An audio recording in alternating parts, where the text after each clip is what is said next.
sholat fardu, ya, keutamaan sholat fardu. Bismillahirrahmanirrahim. Allah Subhanahu wa ta'ala berfirman dalam Al-Qur'anul Karim, Inna sholata kanat 'alal mu'minina kitaban mawquta. Ya, surat An-Nisa ayat 103. Bahkan sering ditulis-tulis di ayat ini di masjid untuk mengingatkan, Inna sholata kanat 'alal mu'minina kitaban mawquta. Yang artinya sesungguhnya sholat itu adalah fardu yang ditentukan waktu-waktunya atas orang-orang yang beriman atau orang mukmin. Jadi dalam firman ini Allah Subhanahu wa ta'ala, jadi dalam firman ini kita dapat ambil beberapa faedah, ya. Allah Subhanahu wa ta'ala menjelaskan yang pertama, sholat itu ada ketentuan waktunya. Jadi sholat yang 5 waktu itu sudah ditentukan waktunya oleh Allah Subhanahu wa ta'ala. Ya, jadi yang tidak boleh dilaksanakan sebelum atau sesudahnya. Ya, misalkan kita sholat zuhur, sebelum zuhur udah sholat, berarti tidak boleh karena sudah ditentukan waktunya. Atau setelah habis sholat zuhur, habis waktu zuhur kita baru sholat, tidak boleh karena sudah ditentukan waktunya. Jadi sholat yang 5 waktu itu sudah ditentukan waktunya oleh Allah Subhanahu wa ta'ala. Kemudian faedah yang kedua, sholat 5 waktu itu, waktu-waktu yang ditentukan Allah itu terkandung beberapa rahasia, ya, rahasia yang ada di dalamnya. Ya. Jadi ketika Allah menentukan waktu sholat, ya, di situ ada rahasia-rahasia yang terkandung, yang nanti insya Allah kita bahas. Apa rahasia di waktu zuhur, apa rahasia di waktu asar, apa rahasia di waktu maghrib, apa rahasia di waktu isya, apa rahasia di waktu subuh. Insya Allah nanti kedepannya kita bahas. Nah, yang jelas di dalam waktu-waktu sholat itu ada rahasia-rahasia yang terkandung, ya, di dalam waktu sholat. Kemudian Allah Subhanahu wa ta'ala mau menjelaskan tentang masalah waktu sholat. Ya, firman Allah dalam Al-Qur'an, A'udzubillahi minasyaitonir rajim. Bismillahirrahmanirrahim. Aqimis sholata liduluki syamsi ila ghasaqil lail wa qur'anal fajri. Aqimis sholata, dirikanlah sholat itu mulai tergelincir matahari sampai malam. Mulai tergelincir matahari tengah hari, terus tergelincir sedikit waktu zuhur sampai malam. Nah, di situ ada 4, berarti zuhur, isya, asar, maghrib, dan isya. Wa qur'anal fajri, dan waktu subuh. Ya, waktu subuh, Qur'anal fajri itu disebut yaitu waktu subuh. Ya.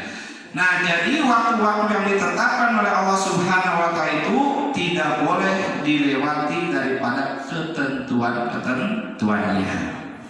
Oleh karena itu, para ulama, khususnya ulama fikih, mengatakan as-sholatu qoblal waqti la tasihu. Ya. Salat yang dikerjakan sebelum waktunya la tasihu, tidak sah.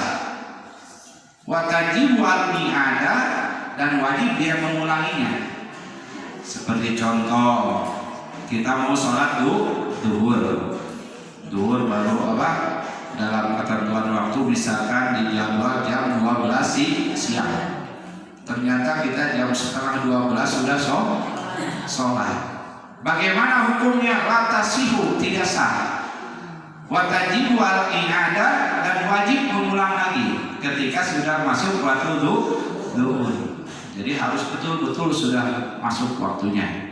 Itu semua sholat, baik zuhur, asar, maghrib, isya, subuh.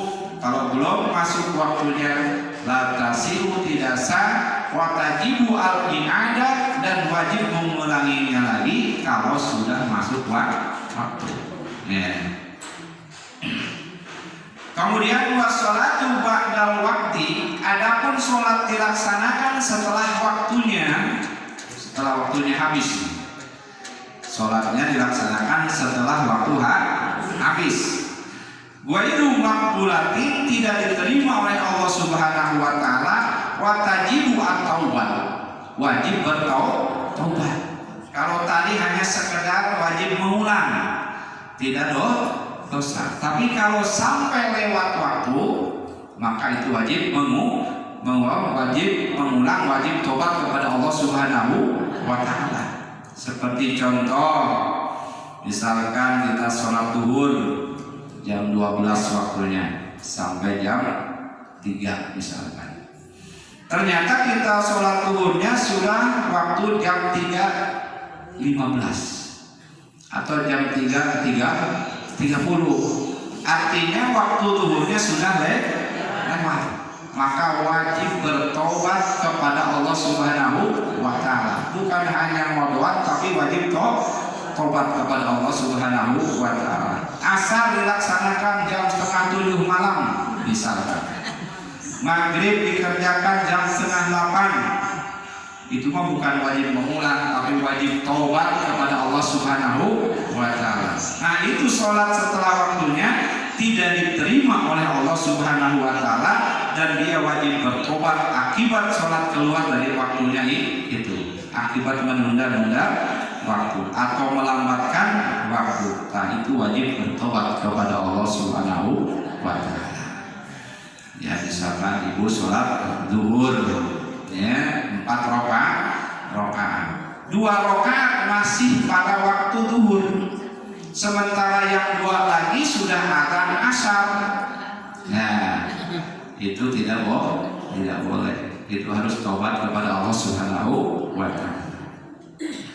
Para hadirin kaum muslimin rahimakumullah, sahabat bertanya kepada Rasulullah SAW mengenai firman Allah yang berbunyi fawailul lil musallin alladzina hum an salatihim sahun.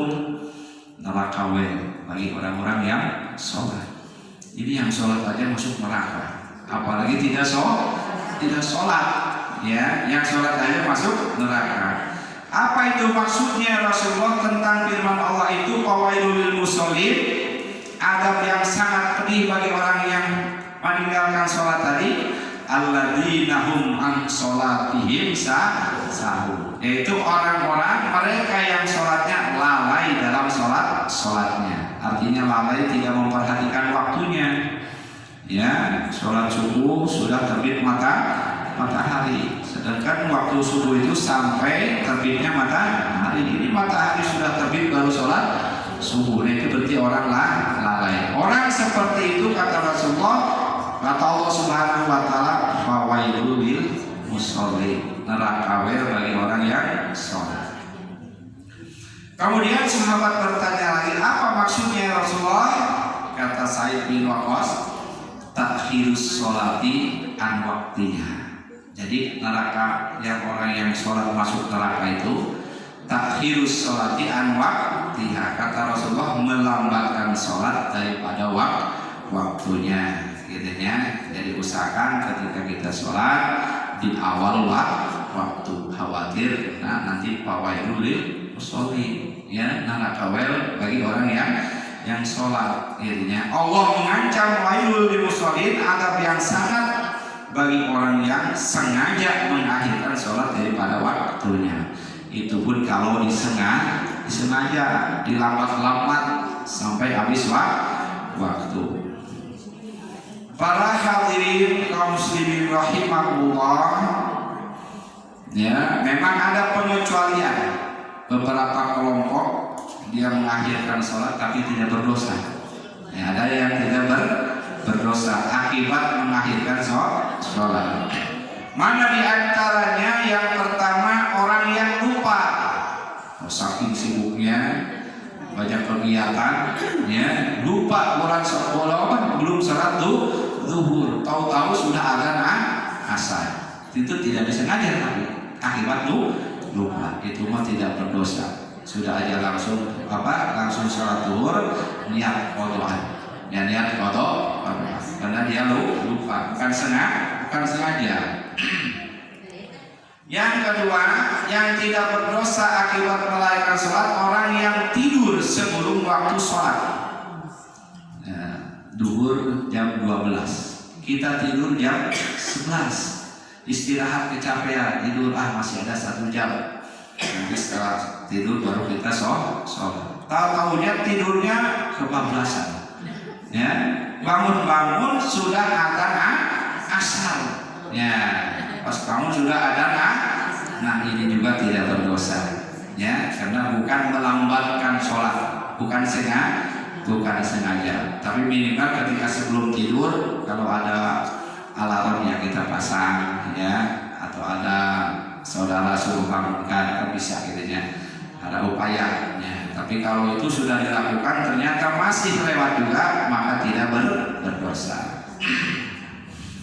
Tapi kalau tidurnya dalam waktu sholat, nah ini berdosa. Contoh, orang sudah adzan duhur, kita malah tidur, ya malah bangun asar, itu mah dosa. Mestinya udah adzan duhur ya sholat dulu baru tidur, gitu ya. Tapi kalau tadi tidurnya sebelum waktu duhur tidak berdosa. Tapi kalau sudah masuk waktu duhur kemudian dia tidur dan ketiduran sampai waktu asar, maka tidurnya dosa. Inna sholata kanat alal mu'minina kitaban mawquta. Sesungguhnya sholat itu adalah fardu yang ditentukan waktunya atas orang-orang mukmin. Para hadirin kaum muslimin rahimakumullah, Rasulullah sallallahu alaihi wasallam bersabda, khamsus shalawatin katabahunallahu 'alal ibad faman jabihinna wa lam yatadayya minhunna syai'an istighfafan bihaqqihinna kana 'indallahi ahdun ayadkhulahu al jannah wa man lam yati bihinna falaysa indallahi ahdun insya'a adabahu wa insya'a adabahu al jannah. Nah ini Rasulullah SAW bersabda, khamsus sholawatin, 5 kali sholat. Kata bahuna Allahu alal ibad, yang diwajibkan Allah atas hamba-hambanya. Paman jabihinna walam yudayyi minhunna syai'an istighfafan bihaqqihinna, barang siapa yang mendatanginya dan tidak menyia-nyiakannya sedikit pun daripadanya karena memandang ringan terhadap kewajibannya itu, karena indallahi ahdun ayadkhulahu al jannah, maka dia memberinya janji dengan Allah untuk memasukkannya ke surganya Allah Subhanahu wa taala. Kalau kita sholat 5 waktu dengan tidak menyia-nyiakan waktunya, ya dalam arti tidak menyiakan waktunya, syarat rukunnya terpenuhi, sunnah-sunnahnya dilakukan, adab-adabnya juga bagus, Allah berjanji memasukkan dia ke dalam surga. Jadi barang siapa yang sholat 5 waktu dan dia menjaga waktunya, ketika azan dia berwudu, kemudian dia siap-siap untuk melaksanakan sholat, kemudian syaratnya terpenuhi, syarat sholatnya, rukun-rukunnya juga terjaga, kemudian sunah-sunahnya dilakukan, adab-adabnya, cara berpakaiannya juga dijaga, maka janji Allah, orang itu akan dimasukkan ke dalam surganya Allah Subhanahu wa taala. Tapi juga sebaliknya, wa malam yati bihinna falaysa indallahi ahdun insya'a adabahu wa insya'a adkhulahu al jannah. Wa malam yati bihinna, dan barang siapa yang tidak mendatanginya, ya falaysa indallahi ahdun, maka ia tidak mempunyai janji dengan Allah, ya untuk memasukkannya ke dalam surga. Insya'a adabahu wa insya'a adkhulahu al jannah, jika dia mau maka dia siksa. Dan jika dia tidak, maka dia memasukkannya ke dalam surga. Artinya ketika orang ada panggilan adzan untuk melaksanakan sholat, kemudian tidak menghiraukannya, atau dia melakukan sholat tapi dengan asal-asalan, tidak dijaganya syarat dan rukunnya, apalagi sunah-sunahnya, apalagi adab-adabannya, cara berpakaiannya asal-asalan, ya, Allah tidak punya janji sama dia. Ya terserah Allah, mau disiksa sama Allah ya silakan, atau dia dimasukkan ke dalam surga. Yang jelas Allah tidak janji. Tapi kalau yang tadi yang memelihara sholatnya, Allah janji akan masukkan dia ke dalam surganya Allah Subhanahu wa Ta'ala. Jadi kita harus benar-benar ketika kita mendengar suara adzan, ya, maka kita harus utamakan dulu melaksanakan sholat lima waktu. Jadi kalau orangnya itu tidak melaksanakan sholat tapi tidak sesuai dengan kewajibannya, Allah tidak berjanji memasukkannya dia ke dalam surganya Allah Subhanahu wa Ta'ala. Artinya apa? Ya bisa aja dia masuk surga, juga bisa aja tidak masuk surga. Yang jelas Allah tidak janji kepada orang-orang yang melalaikan sholat. Para hadirin kaum muslimin rahimakumullah, masalus shalawatil khamsi kamasali nahrin abin bi babi ahadikum. Ya, perumpamaan sholat 5 waktu itu seperti sungai tawar yang melimpah, ya, yang ada di depan pintu salah seorang dari kamu, yang ta'imu bi mulayyamin khamsa maratin, di mana ia menceburkan dirinya padanya 5 kali dalam sehari. Pamatalauna dzalika yaqobin darbi, maka apakah pendapat hal itu menyisakan daripada kotoran-kotoran? Qalu, sahabat bertanya, la syai'un, ya, tentu tidak ada sedikitpun kotoran yang menempel di dalam badan. Wa qala sallallahu alaihi wasallam, menjawab Rasulullah SAW, fa inna sholawatil khamsi, karena sesungguhnya sholat yang 5 waktu itu tudhibud dunuba, menghilangkan dosa, kama yudhibul ma'al darna, seperti menghilangkannya air terhadap kotoran. Jadi diibaratkan di depan rumah kita itu ada sungai. Sungainya itu airnya jernih, airnya melimpah. Kemudian kita mandi tiap hari 5 kali. Apakah bersih kotoran yang ada di badan kita? Bersih. Nah, sholat yang 5 waktu itu disepertikan seperti itu oleh Rasulullah SAW, ya. Jadi menghilangkan dosa, seperti air menghilangkan kotoran. Ketika badan kita dosa mulai zuhur sampai asar, terus kita sholat asar, dosa dari zuhur ke asar terhapus oleh sholat asar. Kemudian kita dosa lagi, ya, kita sholat maghrib. Nah, dari asar ke maghrib dosanya dihapus oleh sholat maghrib. Kemudian kita dosa lagi, ya, nama manusia banyak dosa. Kita sholat di isya. Nah, dosa dari maghrib ke isya terhapus oleh sholat isya. Kemudian kita dosa lagi setelah isya, ya, tapi di sana ada sholat subuh, dihapus oleh sholat subuh. Dosa lagi setelah subuh, nah di situ ada sholat duhur. Nah, insya Allah bagi orang yang rajin sholat 5 waktu, dan itu adalah merupakan kewajiban, maka bersih dari segala dosa. Masih ada waktu?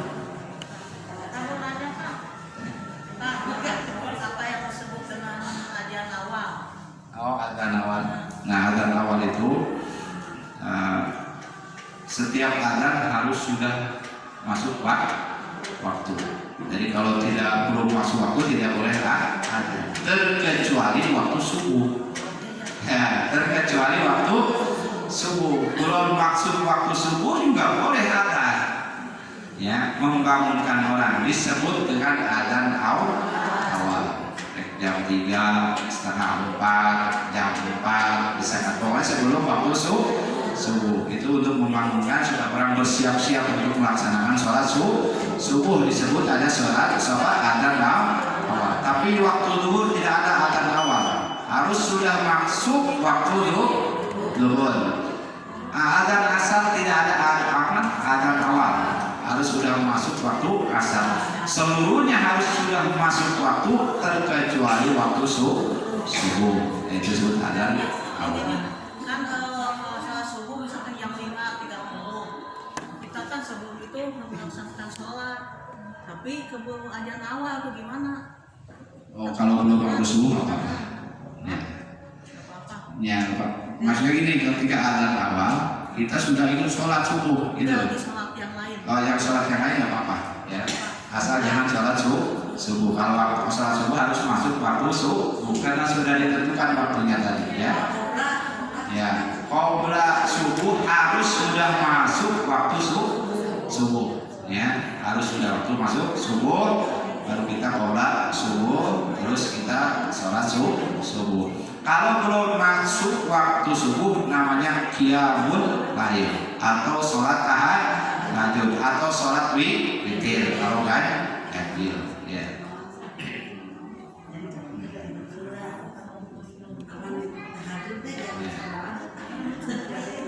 Ya, sholat tahajud itu yang penting sudah tidur, yang penting sudah tidur.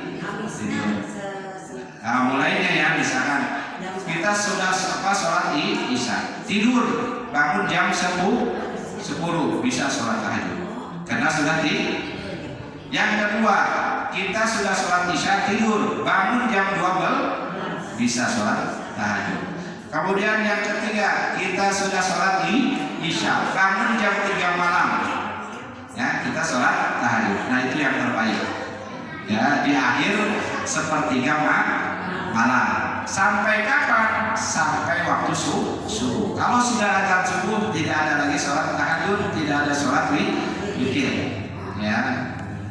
Tapi kalau sudah masuk tahajud baru kita setelah adzan subuh kita sholat qobla subuh atau sholat sunat fajar. Usolli sunat al-fajri rakaataini lillahi ta'ala. Bisa usolli sunatan qobla subuhi rakaataini lillahi ta'ala. Bisa. Rek qobla subuh mangga, rek sunat fajar mangga. Tapi yang jelas dilaksanakan sudah masuk waktu subuh. Ada lagi? Ya. Ya, yang tidak jelas ya nanti di kumpulan pertanyaannya nanti Selasa akan datang kita bisa jawab, ya. Kalau tidak jelas atau mamang ragu-ragu silakan tanya.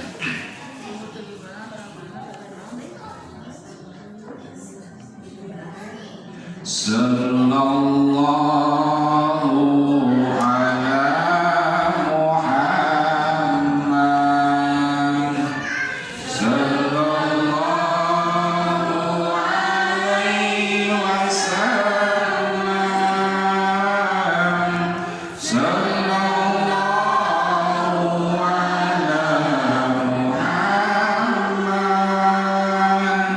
Sallallahu alaihi wasallam. Sallallahu ala Muhammad. Sallallahu alaihi wasallam. Sallallahu ala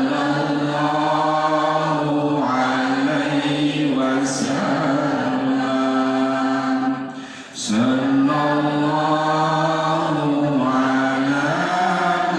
Sallallahu alaihi wasallam. Sallallahu ala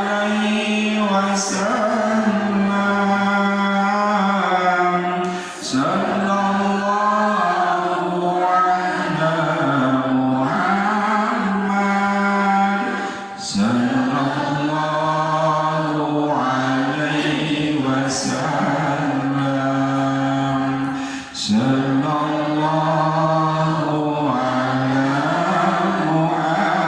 Muhammad. Sallallahu alaihi wasallam. Sallallahu ala Muhammad. Sallallahu alaihi wasallam. Allahumma sholli wa sallim wa barik alaihi. Sallallahu alaihi jazakumullahu khairan wa barik wa sallim wa rahmatullahi wa barakatuh. Amin wa rahmatullahi mazida ya rabbana kama yazida kalimah subhanahu wa ta'ala